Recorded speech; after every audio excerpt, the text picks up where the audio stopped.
You ask Tiger to solve. This deals with linear equations with one unknown. The final result is x equals -7/2. Let's solve it step by step. Simplify the expression. Expand the parentheses.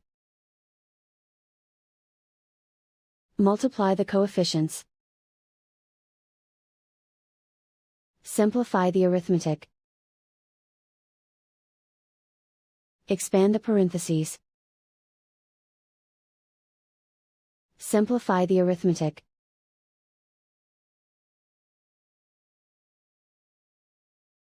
Group all x terms on the left side of the equation. Subtract 4x from both sides. Group like terms. Simplify the arithmetic. Group like terms. Simplify the arithmetic. Group all constants on the right side of the equation. Add 15 to both sides. Simplify the arithmetic.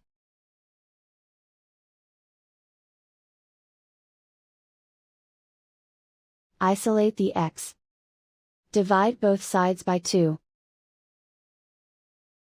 Simplify the fraction. And so the final result is x equals -7/2.